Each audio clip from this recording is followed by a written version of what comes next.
Аратан агабыз колунан көр төгүлгөн уста деп дагы айтсак болот. Себеби Ош шаарыбызга киребиштеги арканы да дал ушул агабыз жасаган. Ошол боюнча дагы айтсаңыз.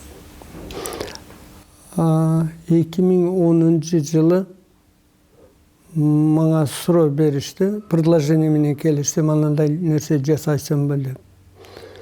Ошо арка тууралуу экен. Проектин көрдүм, изучать кылдым. Изучать кылып бул көрүп неме кылгандан кийин үйгө келдим, балдар менен семьяда предлагать кылдым. Мындай предложение болуп атат десем. Ой, дейт, бул жаман страшно го, дейт, бул көп сложный нерсе. Ошо заказчиктер менен сүйлөшсөм, бир ойлонуп көрүң деди, биз жасаган адам таппай калдык дейт. Бишкектен неме кылсак, буну буяка алып келиш кыйын. Ол слишком чоң нерсе. Анан кийин үйдөгүлөргө айттым, бул Алладан буйрук болгон.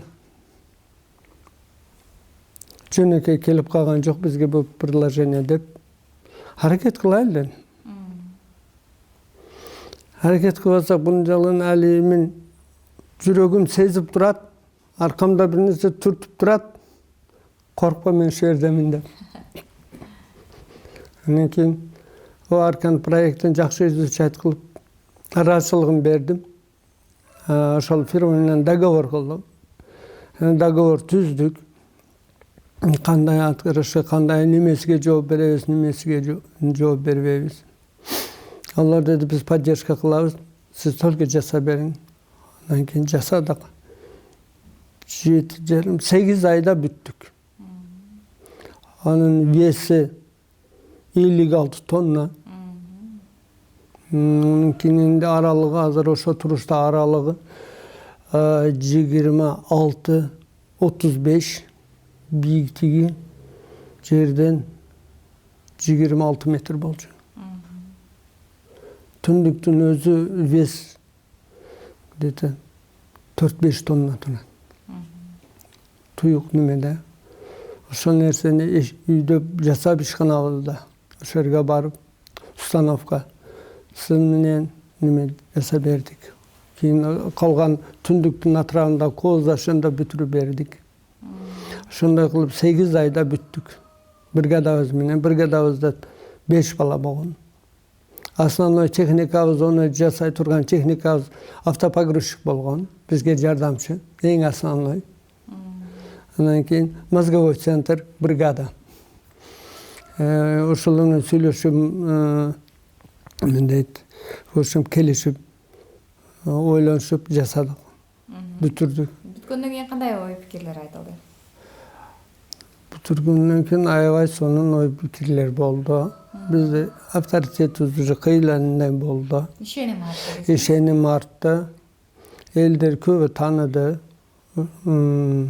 Анан кийин бул арканы жасап койгондон кийин биз уже эч бир конструкциядан отказ неме кылганыбыз жок. Любой айтылган ошо конструкция. Биз просто элге доказать кылдык, колубуздан келе турган нерсени да. Ошол ниетеде өзү негизи. Коркпой, эгерде бүтүрө албай калсак, акчасын сурабайбыз деди. Деген мындай бир нерсе баштаганда коркпой башташ керек өзү. Конечно, кичине өзүңүн ичиңде эле оюңда, пикириңде өзү жүрөгүң айтып турат да, жүрөккө кулак салыш керек. Ошондой жасап бүтүрдүк. Азыр булдан ошол нерседен кийин уже бир металлоконструкция жасаш боюнча эч проблемабыз болгон жок.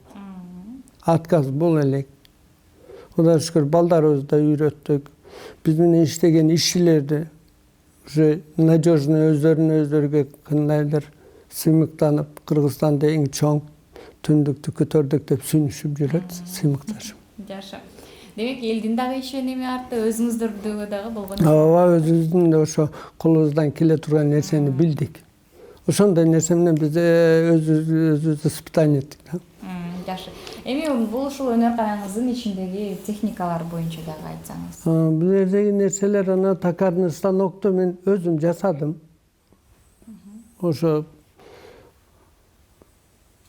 бул нерселерден терип немелерди. Мага торцовкалар сатып алганбыз. Мага клиенттерди бирөө подарка кылды мага. Мына шүкүр неме глиндер делет, мына аталат. Мына станокто дагы бирөө темир кыргызып бергенде ошону терип ишке салып жүргүзүп бердик. Азыр конкретно иштейт. Мына буну неме дейт, Ресмус. Тактаны бир калпта чыгарып берет. Ана станокто дагы торцовочный неме, распилочный. Ошондо өзүбүз колдо жасадык. Өзүм лично шаг келгенден кийин алайын десем, туурасы кымбат экен, 18 000, но слабый материал. Аны биз любой размерге көтөрүлөт. Ооба. Буну любой бийиктикке көтөрүлөт, любой уровеньге түшөт, бар жогу темирден, кыскасы бул подводить кылбайт. Надежно турат. Любой жерге түшүрүп барып каптап астыга киргизип койсоң, площадь кеңейе берет. Компактный. Мындан сырткары дагы кандай жумуштарды аткардыңыз? Шаарыбызга. Шаарда Арама районунда бул жерде самолет койгонбуз. Установка кылганбыз. Анда жасап өзүңүздөр. Ооба. Ошону краскалап калпына келтирип, первоначальный видке алып келдик, ону краскалап неме кылып, аны алып келип ошол жерге орнотконбуз. Дагы? Дараот коргондо флагшток койдук, арка курдук. Кичине немелери бар, видеодо немелери бар, чалабылы сүрөттөрү бар. Ноокат районуна койгонбуз. Эки жерге бир нерсе палван дегенде ноокаттын үстүндө, больницанын өдөсүндө бирдеки палван деген немесиге арка койгонбуз ояка. Ноокаттын алдыңкы прекраскасы бар эди, азыр бузуп беришти. Жаңыдан курулуша, ошол элерге түндүктөрдү койгонбуз. Түндүктү өзүнү көтөрүп, ууктары менен. Көп жерде эселим. Аэропортто темир конструкциясынын зенитный бүтүн немелер бар го, конструкция, реконструкция болгондо бүтүн ошо исчеклениянын немесинин основной конструкциясын биз жасаганбыз аэропорттун алдында полностью. Бизден кийин дагы кеңейтишти оякта. Дагы бул дагы кеңейтишти. Ошол бир буюмду жасоого канча убакыт кетет? Например, ошол аэропорттун алдындагы конструкцияны жасаганы бир убакыт кеткен. Основной ручной жасалат экен, потому что ол жерде техника ондай эмес. Только автокран көтөрүп коюп берет эди, калганда ручной жаса дейт. Швелли профиллерди өзүбүздө бир специально тачка жасайт эдик, эки кылдыректи конструкцияны ошо коюп подгон кылып жасайт эдик. Бир ай, 2 ай кетет. Например, спорт залдарга, фермаларды жасайбыз, например, 10 күн, 15 күн, 1 айга барат. Onun kölümüne karayt da, любой нерсени. Основной спорт залдардын фермалары, например, 13-тан 16-тукка чейин ферма болот. Узундугу 13, 14, 15 метрге чейин дагы болот. 1,5 ай, 1 ай тартат убакыт. Атайын өзүңүздүн балдарыңыз бар демек. Ооба, мен менен иштеген ошо өзүбүздүн айылдан балдар бар. Например, мындай материалга неме жасасам болот, чтобы лишь бы булдан потеря болбосун. Потому что бул 30-35 жылдан бери курутулган жыгаштар. Ошол үйүздөгү жаңгактар тилип койгонмун. Анан кийин эшиктен кире бериште бар, уже 5-6 жылдан бери кайрыгаш турат. Чынар бар, жаңгак. Чыналар мына кайрыгач бир 6-7 жылга чейин болуп калды. Турат куруп. Демек, ошону сактап алып туруп, анан кийин жасаш керек. Ооба, ошону алып курутасың, определенный влажность неме болгондон кийин, анан кийин жасаганыңда бул буюм жарылбайт да, сынып кетпейт. Материалдарын кайдан алып келесиң? Материалдарды сатып алам. Например, Дараот коргондон арчалар алып келдим. О бирөөлөр үйлөрүнү бузган. Арчалар болгон бир, по-моему, арчанын жашы өзү 100-120 жылдык арча болгон, о эскиден. Олар үйгө койгон арчалардын өзү 80-90 жылдан бери турган. Квадратный балта тешеде чапкан ошондой 4 бурчтук немелер болгон арчалар, ошолордон алып келген. Демек, эски тургандарды да алабыз, потому что интересно да, онун фактурасы чыгып турат. Фактурасын о жерде көрсөтүп койгонмун. О жерде бар, арчаны көрсөңөр болот. Олордун бир кызык, бир ажайып фактурасы болот да. Тем более эле майлаганыңда өзүнүн майы бар, майлаганда аябай чырайлуу ачылып калат. Полный фактура ошо табияттын кооздугун көрөсүң да ошондо. Мен ошо балдардын али немелерди бирөөлөрдүн үйүнө барам да. Ошол нерселер али жон прессованный опилкадан жасалган нерсе да. Ол нерсе мага жакпайт, көпкө жетпейт да, төгүлүп калат. Ошо 1 жыл, 2 жылда төгүлүп калгандарды көрдүм. Анан кийин мен өзүм ойлоп туруп ошону жасадым. Именно өзүм балдарыма жасадым, өзүбүзгө жасадым. Спальный кровать, сүрөттөр бар көрсөтөм. И онун качествосы башкача нерсе да. Бул элдер али билбейм, элдер заказ кылабы жокпу, аны билбейм. Но бирок мен өзүмдүн семьяма ошолорду жасап бердим. Стулдарды дагы балдарыма жасап берип атам. Кардар болсо, сурасам, анан мага жасап бер десе жасап беребиз. Ага армияга баргансызбы? Жок, мен горничный окуганда офицер запаса военный кафедра өткөнбүз. Ал кезде ушундай Военный окуп аткан балдарды армияга албайт эди. Военный кафедра болсо ошол жерде бүтүрөт эдик. Анан кийин биз Тюменский областта Ялан деген жерде военный часть болгон, ошол жерде офицер запасы болгонмун, учебкада болгонмун. Эмне үчүн сизди абаңыз багып алган ага? Мен апам өтүп кеткенден кийин мен кичине калганмын да. Ошондо ошо абама беришкен, абам баласы жок болгон. Ошол жерде жашап жүрүп, ошол бир эжем, 2 акам атам жанында калган. Мени ошол абама беришкен. Онун баласы жок болгон, мени багып алышкан ошолор.